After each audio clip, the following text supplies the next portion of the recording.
Good morning. This is Judy at Artistic Artifacts, and we are located in Alexandria, Virginia. And I know for many of you, it might be a big family weekend, but we are here today and from 10 until 4 and open and stocking and cleaning and organizing, getting ready for the Creative Summit. So if you find that you have some time next week that you didn't think you were going to have, there are spaces open in many classes. There are several sold out, but there's plenty of options if you want just a creative spike in your day, in your week, in your month. So there are plenty of options. So please join us. Even last minute is okay, and we would love to have you. So Creative Summit is going to be myself, Julie Booth, Keisha Devaney, and Leanna Light. We do start, there's two classes that are starting on Thursday, and then they're through Friday, Saturday, and Sunday. So we will be open, and you get 15% off when you shop, and you're a Creative Summit person. So that is a little bit of an incentive for you, we hope. Don't they get free lunch and swag bags yes, as part of their sign up? That is right. And we are finishing up the swag bags today. So they will be ready for you. And lunch orders have gone out. So look, anybody who has registered and is listening, please make sure that you respond to us by Monday morning. Right now, well, no, we're not right now. At the end of the live, you could do that too. So that's going on. We have, Sharon just sent out an updated local newsletter. Some of you might not be aware that we do have a weekly newsletter, but we do have a local, meaning it focuses more on the events and people who can travel to the store to take place. We try to keep them in the general newsletter, but we do have events and things. So that just went out 5 o'clock on Friday. If you want that and you did not receive that newsletter, please just email us at sales@artisticartifacts and we'll add you to that mailing list. So the other event that's coming up, let's see, am I in April? Yes, I'm in April. I know. Barbara said something about May 3rd and that's over already. And I'm like, no, it's not. No, it's not. So we have Creative Summit. We have Mastery Class on May 3rd, which we have now opened up our Mastery Classes. If you have not purchased your machine from Artistic Artifacts and would like to purchase our Mastery Classes, there is one in the morning that's machine-oriented, one in the afternoon that's embroidery, and it's 2, and it is on our classes. Then we have a fantastic event coming up with the L890s. So you can come and take the class if you own L890. It's going to be with Gail Yellen. It's 3 days. You will have mastered that machine by the end of the 3 days. And then, so if you have it, you can come. If you would like to try out the machine, we will have a machine for you to use. We just need to know that in the registration notes, and we will make sure that you do have a machine. So you don't have to have it. If you're contemplating it, if you're thinking about buying an L890, which I personally highly recommend, I just went through some training on it myself as a reminder, and it's a great machine. Lots and lots of ways to use it if you're a sewist or a quilter or there's just lots and lots of things. Andy did a Facebook Live last week. It's on our YouTube channel. Again, we try to give you a lot of information about these things free so that you can learn and evaluate to see if it's appropriate for you. All right. Serger month. Serger month. Oh, it is Serger month. Yes, we couldn't get the event in April, so we're in May. But Serger month, Bernina Serger month is this month. And the feet are on sale. Machines are on sale. I mean, our machines are on sale all the time. So that gift with purchase. Gift with purchase when you buy the Quilters Edition and the other one. We have cabinets, chairs, machines. And for those of you that might not know, Bernina, we do have a trade-in policy, and we will take any machine as a trade-in for you to purchase a Bernina from us. because we think we're the best dealer in the area. So we have lots of great things for you here at the store. All right, June, wait, one more. June is Jane Sassaman. So that class, we have taking registrations for that. That's a Sunday and Monday. Okay. What were you shaking your head, Chris? Okay. Chris is like, get started. All right. Mixed media is something that I kind of was using as with fabric that I really didn't know I was doing mixed media way, way, way back. And I gravitated towards acrylic paint. Some people may have gravitated towards stamps and ink, stamp pads, that type of thing, but I gravitated towards paint.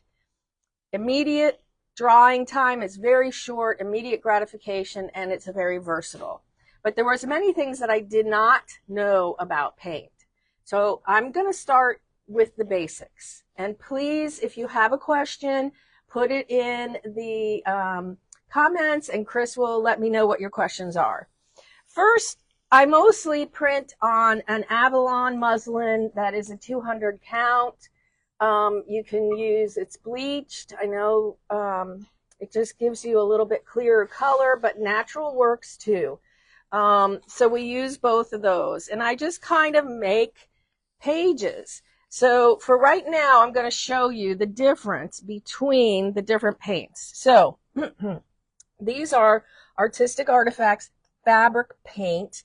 They are 2-ounce jars, and they are not heavy body, but I would call them medium body. So we have these in pearlescent, opaque, and semi-transparent. You can use those on paper as well. We call them we call them textile paints, but they are for paper and yes. Yeah, I use them for everything. They're not limited. No. So kind of reason why we say fabric paint is because most acrylic paint is not a fabric paint. And when you're working on fabric, you want to be working on fabric paint. So the next question that gets asked is, can I just add textile medium to my paint? Sure, you can. I prefer to let the chemist do that. So we get them, all of our paint are provided by chemists. They mix the textile medium in there, and I let them do all of that. I don't mess with any of my paint. So the other paint that's AA paint are in these kind of squeeze tubes. These are also textile paint. Some are, they come in an 8-ounce container or 4-ounce container. They are semi-fluid, but they are fluid because they kind of pour out of this container, and they are semi-transparent. And I'll show you what that means again in a minute. The other paints that we do sell here is that we have a wide range of Fresco Finish paints that Seth After has designed the colors. This is a very unique paint. And then we've also brought on Prima paints used by Finnabar. So she's got, and these are acrylic paints. So these don't say fabric paint. So maybe there is going to be a little bit of a difference of what happens on paper and what happens on fabric. So we'll try and test all of these. Everybody with me so far? Yeah. All right. So pearlescent and opaque are very solid colors. So let's see what we can do here. So this is a pearlescent. You can see in it, and it's like Jell-O for those of you who grew up in that era, or maybe serve that to your kids. I like when you describe it as pudding. Pudding. There you go. Not Jell-O. You're right.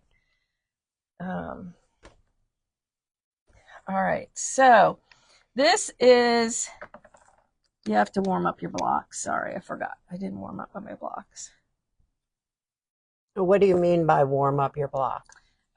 You have to, do a stamp a couple of times to really get a good. Okay, it's not putting it in the refrigerator. I mean, in the microwave. No, you warm it up so that it's ready. See, this is my second print, and it's a little better than my first print. So I'm warmed up the block. And yeah, see, it's gotten better. So usually, you know, it's very dry in the first time, so it's going to have a little bit of a sparkle to this. Is this the pearlescent metallics? Comes in lots of different colors, but you can see there's just a shade of pearlescent. So then, to me, pearlescent and opaque are similar in that I can't see through it. Although this is not a very good I can see through this one.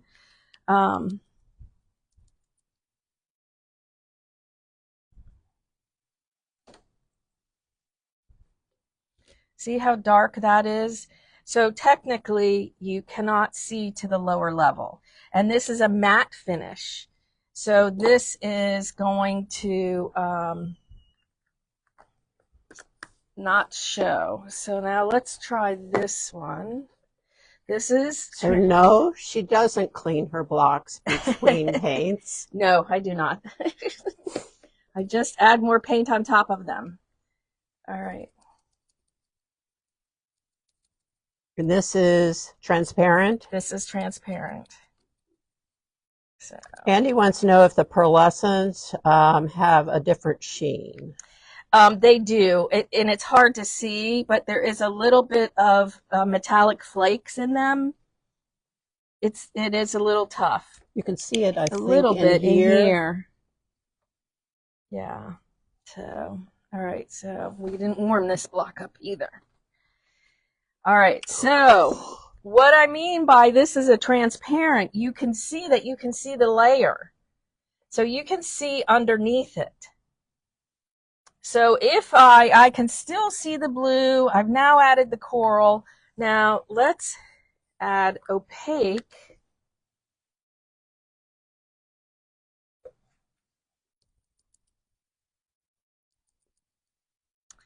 Okay, and any of you in my class next week, no, I do not let you take paint right out of the jar. All right, so let's see what happens to underneath here.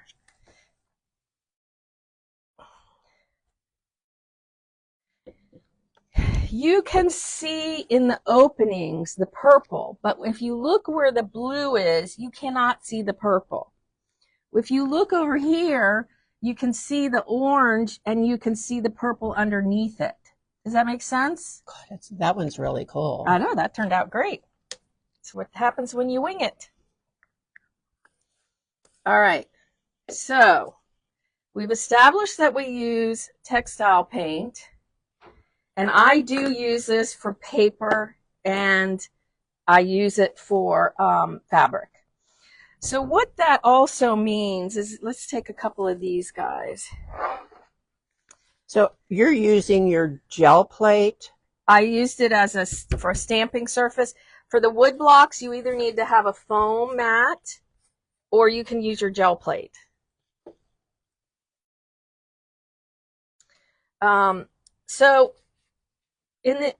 When I first started painting things, I did jeans. You know, I took the jeans and I made skirts out of them and I stamped things on them, and I used folk art paint from the craft store because that was what I could get. And I found that when I washed the jeans and put them in the dryer, the paint flaked off. So, and I was not using what's called fabric paint. So that would have had some medium that would have kept it. And, you know, we're talking a long time ago. So paint has come a far way. The other thing that happened with paint, craft paint or non-fabric paint, is that it tends to be a little stiffer. So so this is Fresco. That's the chalk paint. That's the chalk paint. And this is you can see you still haven't lost your fabric feeling. Which makes it easier to stitch. It makes it easier to stitch, and it also retains its softness. So that is part of what is good about it. And then the big thing is machine stitching and hand stitching really becomes determined with the fabric that you're printing on, not the fact that it has paint on it. Okay? So why do I have pudding and why do I have I have fluid? Well, at one point in time, we carried a brand that gave us some fluid paints, but we could purchase from them, and then it became difficult. Well, at that time, gel plates, we were using gel plates that was made out of Knox gelatin. It's just, that's what we made them at that point in time. And then these synthetic gel plates started coming out, and I really loved it. I could just sit and play and make patterns and tear them up and use them in pieces, in books and quilts. It didn't make any difference. So what I do is, let me see if I can show you. I have samples that are paper and I have samples that are fabric. But for a class that I'm teaching next week, we are going to be using papers. And I will use the Artistic Artifacts paint. But all of this is stencils and gel plate and wood blocks. And then that's creating the pages. And then, so I can just sit and paint pages. It's all good. So again, I always say your mixed media items should be creating a stash like you do when you come to the fabric store and buy fabric, or you come and buy printed papers and whatever you're using. But allow yourself the pleasure and fun of just creating a stash of pages of either paper or fabric. All right? So the reason why I'm back to my original idea, is the fluid paints was because I absolutely loved working with the gel plates. We have a really great book that's come out. There hasn't been some in a long time. I really actually prefer using the larger stencils, but I couldn't grab them on my way out this morning. Now, if you notice, I'm not doing this. That's pretty easy. Everybody can do that. I try to take things on the side and change the orientation to it. I usually work with at least 2 colors. You can see I'm not using a lot. Again, my plate's not warmed up either. So it's going to take a little more paint. Some people use a paper plate and mix your paint on that. I just mix it on my gel plate.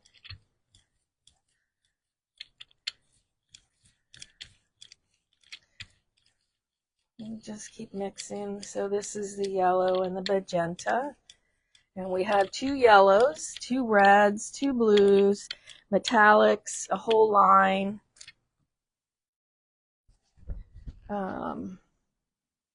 And I do just keep going over things. So I think it's Seth who says, you're always 1 layer away from fantastic. And so I just keep doing it, because most of the time I'm not going to use this as a whole piece of fabric. I'm going to end up using it and stripping. I'll take strips or I'll cut something out, that type of thing. So this is semi-translucent. And again, you warm up your plate, meaning that you print some things, and they're not always, like I was really happy with these that I did, but this was created after I had been at the plate for quite a while. We were working on some prayer flags that I took to India with me. And so the plate was, you just kind of have to do a couple runs before it comes out. So you do have a question. Uh-huh. Can you use the pudding ones in the jar on your gel plate?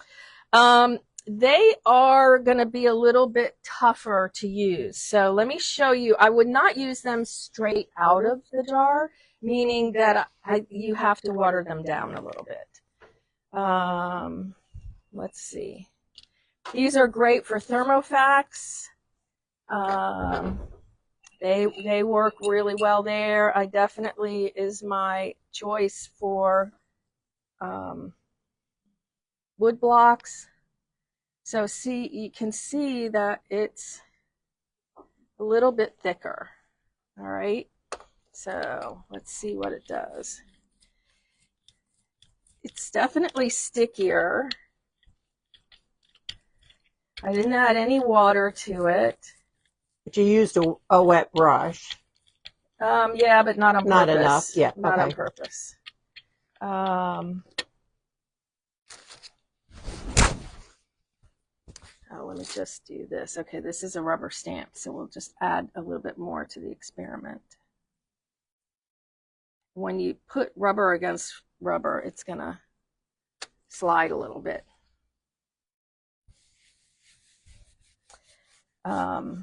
You do have another question? Yep. What is Thermofax screen? I don't have one to show you. What it is it's a silk screen, but it's an inexpensive way to do that. So hang that thought. See, I would feel better if we added a little bit of water to this. So it just doesn't flow. Can use it, it just didn't flow. So let's see what we can do here. This is, I always forget the paper plates.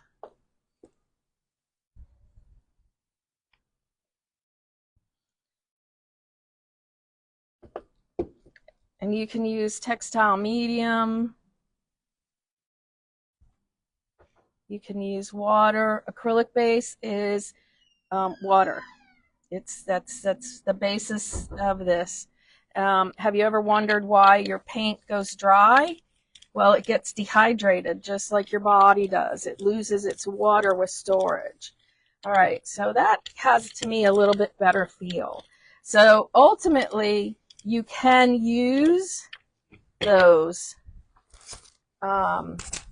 paints, but I think for the gel plate, you need to water them down a little bit. Will these printed fabrics be washable? Yes, they will. And I got strings all over this one. Okay, well, that worked.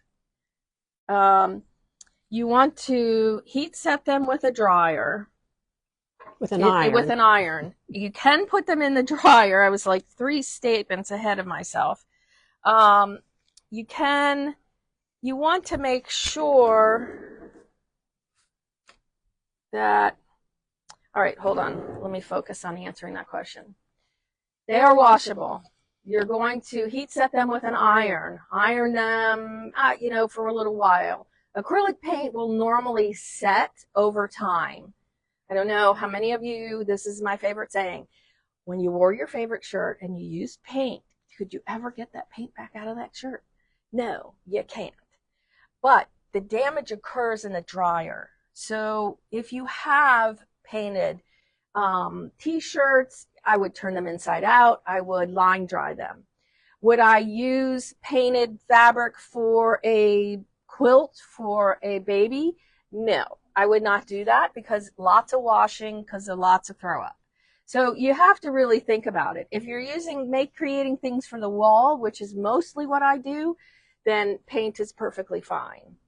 But it will heat set. We have people who come and do, just trying to take paint up here, will do t-shirts and take wood blocks and do that kind of stuff. So in that sense, yes. But it's really the dryer that causes the problem. And multiple washings. Yeah. I mean, you definitely need to be selective about how many times you're washing it. So, all right. I also do not wash my gel plate. I do not wash my brayer. I don't do any of that. I think I have...